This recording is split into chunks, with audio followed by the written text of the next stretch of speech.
Hello, welcome to EnglishEverest.com, IELTS Speaking Part 1. Today's topic is Speaking Part 1. This is from the recent batch of questions. Speaking Part 1 is crowded places. As you can see, this place in Korea, because the language is Korean, so I assume it's Korea.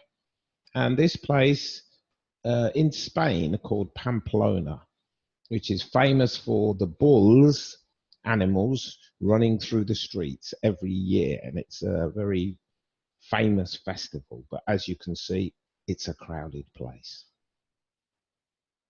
Okay, so questions related to crowded places. What kind of places are often crowded? Do you like going to crowded places? Why do people go to crowded places? When was the last time you were in a crowded place? How do you feel when you're in these places? So, vocabulary related to crowded places. Hemmed in, a gathering, claustrophobic, collective, packed in like sardines or just packed.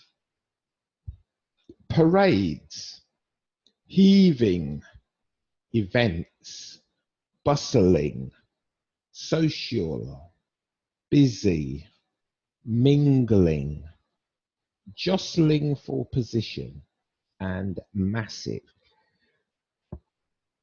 We often put the adjective in front of our noun. Massive crowds, huge crowds, big crowds, but massive is a strong adjective. So look through the definitions. To keep the video short, I won't go through each one.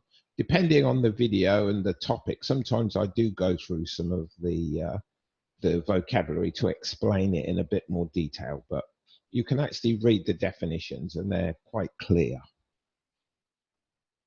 So, answering the questions. As you know, I only ever answer one. And sometimes you'll see a legend here, but I don't always do it when I think that some of the expressions are not so difficult. Here, a lot of the expressions you can work out for yourself, so I haven't got a legend for this. Answer in green, reason for your answer in claret, any extra information you add in purple. What kinds of places are often crowded? I would say that sporting or music events are often a magnet for large crowds. Most professional concerts or football matches, for example, draw crowds in the thousands. Do you like going to crowded places? And again, because this is a yes-no question, you don't want to answer yes-no unless you really have to. Try and keep away from yes-no. Let's say, I don't mind it. I don't mind it. I've always been to bars, clubs, to watch bands and sports. So I don't give it much thought, really. It's a part of life. Why do people go to crowded places? For work, for specific reasons, to socialize, out of necessity. Let's use this one. Out of necessity. Necessity is the noun for necessary. It is necessary. So the noun is necessity. There are places which we need to go to which will have crowds of people. When we go to the doctor, for example, or to the local government offices.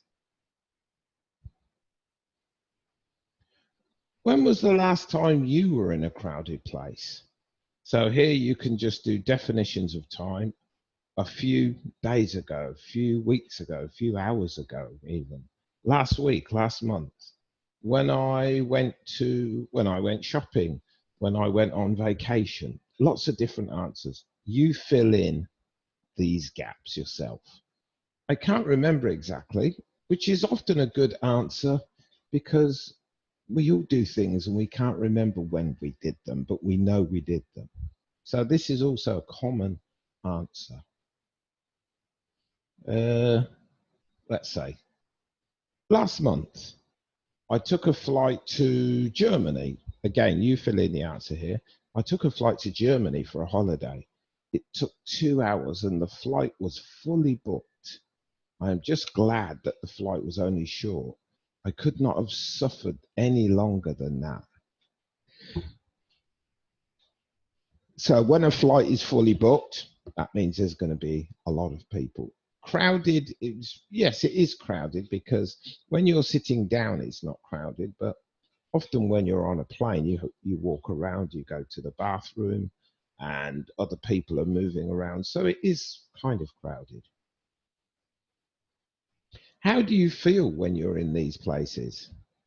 Annoyed, like angry. Okay, fine. Uncomfortable. Just not at ease, really nervous. Sometimes crowded spaces make people nervous. That's not unusual. So let's use this one. Annoyed most of the time. I'm not a patient person. And if I have to fight my way through crowds of people, especially if I'm on my way to somewhere, is irritating. Okay, that's the end of the video. Please go to the website englisheverest.com. You'll find lots of information. There'll be our rates for booking classes for any kind of English, whether it's exam English or general English. You can book your classes. Obviously, we specialize in IELTS. So please visit the site. We also have a Chinese version for our Chinese students. And please subscribe to the channel. The more subscribers we have, the more videos we can make. And so once again, thank you, and see you in the next video.